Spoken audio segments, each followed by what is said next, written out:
Polemik penggunaan istilah ahli gizi dalam rekrutmen petugas Satuan Pelayanan Pemenuhan Gizi atau SPPG dalam program makan bergizi gratis mencuat setelah pernyataan Wakil Ketua DPR RI, Cucun Ahmad Syamsurizal menuai reaksi keras dari kalangan profesional gizi.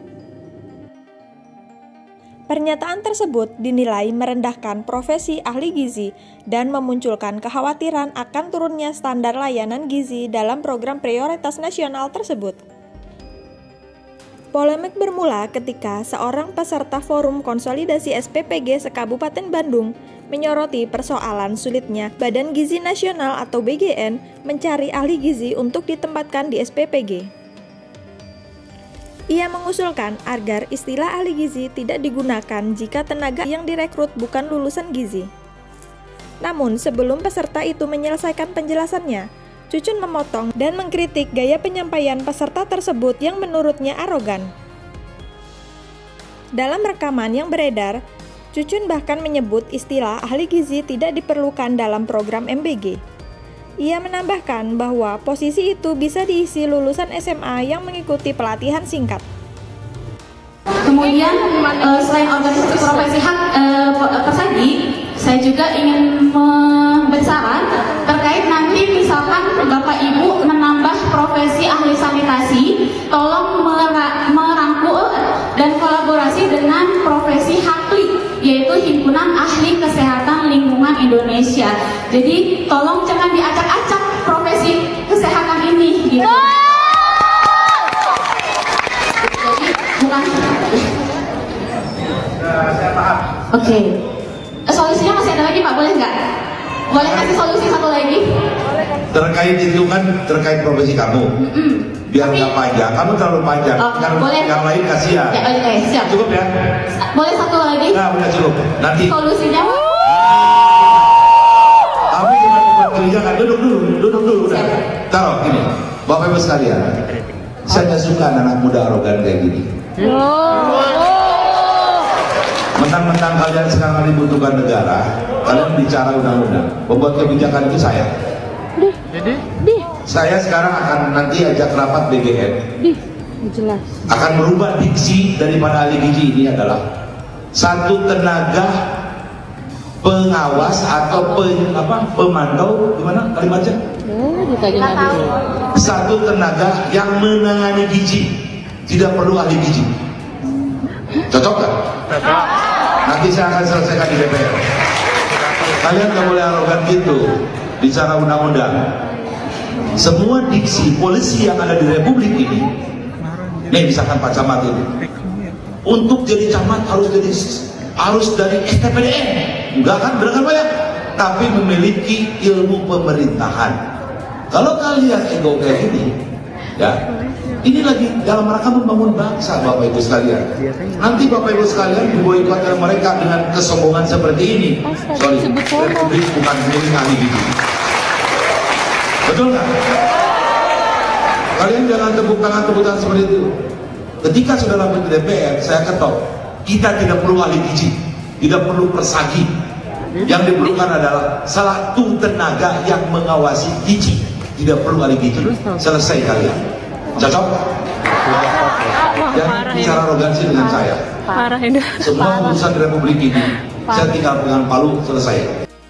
Usai pernyataannya tersebut viral, Cucun kemudian menyampaikan permohonan maaf dan mengklarifikasi maksud ucapannya melalui unggahan di Instagram pribadinya. Ia menegaskan tidak pernah bermaksud menyinggung profesi ahli gizi. Menurutnya, menghilangkan nomenklatur profesi justru berbahaya karena memungkinkan masuknya tenaga tanpa kompetensi gizi ke ruang kerja ahli gizi. Cucun mengeklaim bahwa DPR tetap memperhatikan seluruh aspirasi publik.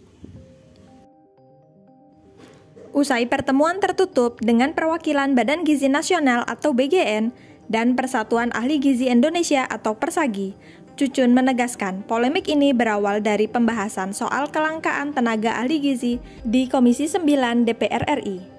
Respon Cucun dalam forum itu, kata dia, justru merupakan peringatan agar nomenklatur profesi tidak hilang.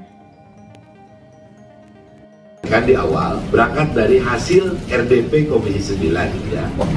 Jadi itu sudah tersiarkan. Sekarang rapat di DPR kan udah terbuka semua. Teman-teman ahli gizi, putra putri beliau ini sudah tahu bahwa ada kesepakatan minta dicari solusi. Kemudian kemarin dalam rapat disampaikan problematika, ada yang ahli gizi ini sudah di dapur ini, pindah ke dapur ini. Pak, ini yang ini bisa jalan, tapi ini sekarang jadi macet, ya. Nah, karena belum ada kawin tadi antara Persagi dengan BGN, nggak bisa menindak ahli gizinya. Ini makanya momentum yang bagus, ya. Dan itu hikmah kejadian yang bagus. Kalau misalkan terjadi kedemikian nih, Bapak itu sebagai ketua Mahkamah Kehormatannya dari gizi, pasti akan ada tindakan, ya. Termasuk saya koordinasi dengan Pak Rodi Kusum, ya, itu di SDM. Ini bagaimana kok terjadi pindah-pindah kayak gini? Ya, makanya karena kekurangan ahli gizi itu di forum, ya, berkembang. Ada usulan, yang usulin justru ahli gizi sendiri. Mereka nggak mau ada embel-embel. Kalau nanti mau mengubah istilah tidak lagi, tapi kan itu nggak mungkin, udah di Perpres. Tapi kalau misalkan Perpresnya mau dirubah, kan harus ada tadi komponen, ada ahli gizi, ada apa lagi?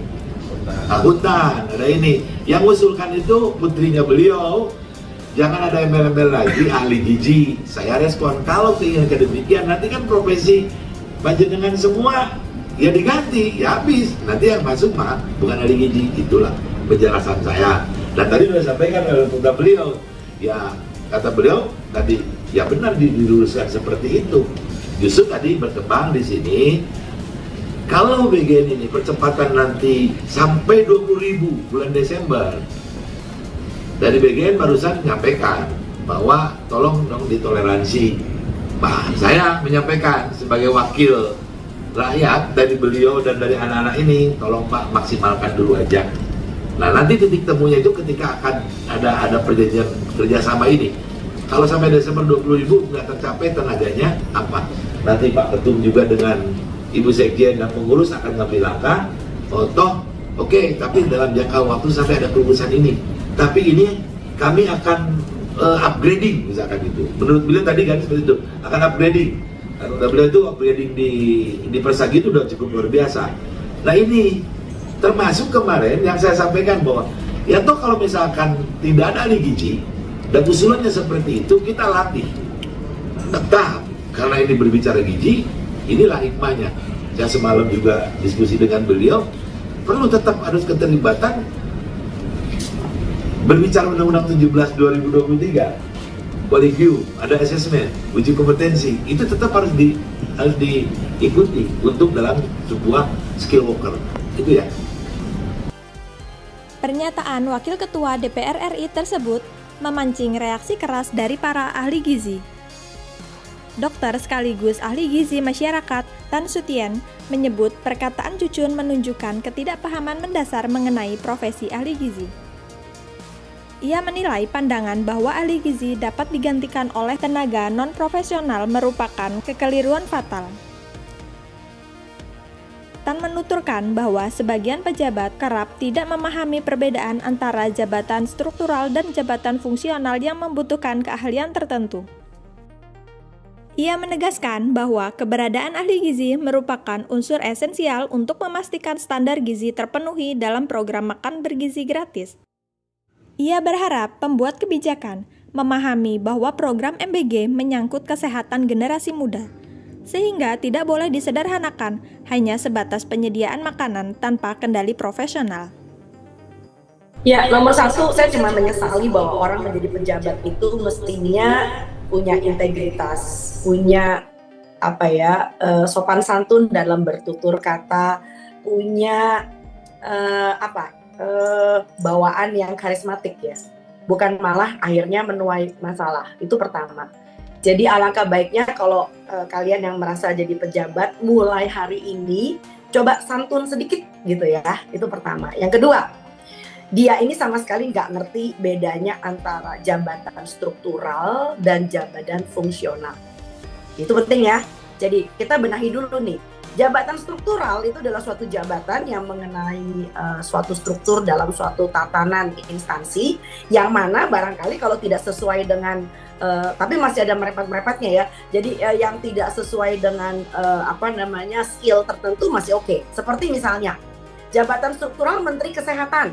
Menteri Kesehatan kita bukan nakes, bukan dokter, bukan bidan, bukan perawat, bukan sarjana kesehatan bahkan. Tapi karena beliau itu adalah sistemnya struktural dan didukung oleh menterinya kan dokter tuh 2 tuh wamennya dokter 2 dengan SKM-nya staf khusus menteri. Jadi bisa-bisa saja. Nah, ahli gizi jabatannya adalah fungsional. Fungsional itu artinya mereka yang langsung bekerja, berfungsi, menghadapi segala sesuatu yang berkaitan dengan keterampilan pekerjaannya. Nah, karena sifatnya fungsional pun tidak cukup hanya gelar sarjana.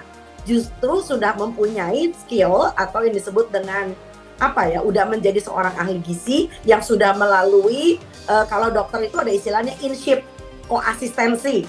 Nah, ibaratnya kalau dokter baru esket, kalau esket kan nggak boleh praktek. Nah, dokter yang sudah bergelar dokter DR baru boleh praktek. Sama, ahli gizi itu kalau baru SGZ itu belum melalui suatu pendidikan keprofesian, belum masukin profesi, belum bisa. Nah, yang bisa itu sebetulnya justru mereka yang tamatan D3, D4. Jadi artinya pendidikan vokasi. Karena mereka sebagai dietitian, ya. Jadi sekali lagi tentu beda antara ahli gizi dengan apapun yang menempati posisi gizi itu nggak benar sama sekali. Apa yang terjadi kalau kamu naik pesawat? Pesawatnya itu dikendalikan, disetir sama ground staff yang baru training 3 bulan. Waduh. Makanya.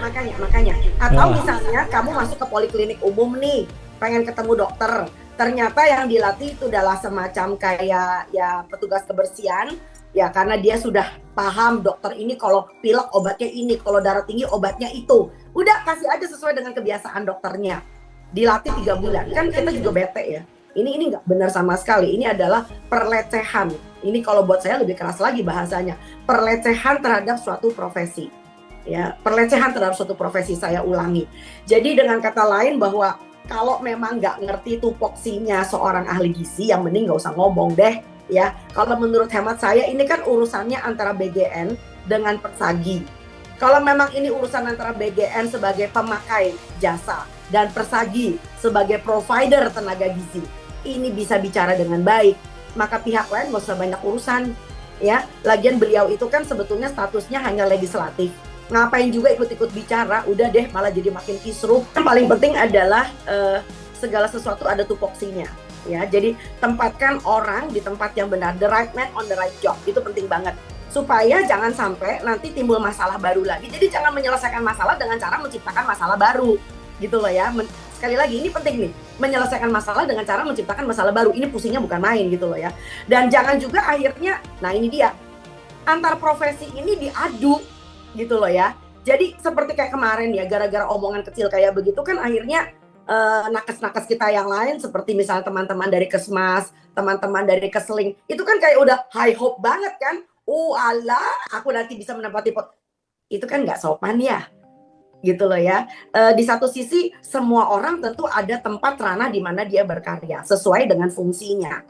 Gitu loh ya. Jangan sampai seperti misalnya nanti perawat jadi dokter nanti jadi petugas keamanan, jangan-jangan itu kan nggak masuk akal sama sekali. Itu namanya pelecehan marwah dari suatu profesi. Jadi menurut hemat saya sekali lagi bicarakan baik-baik dan tolong para petinggi tolong hemat bicara dulu deh.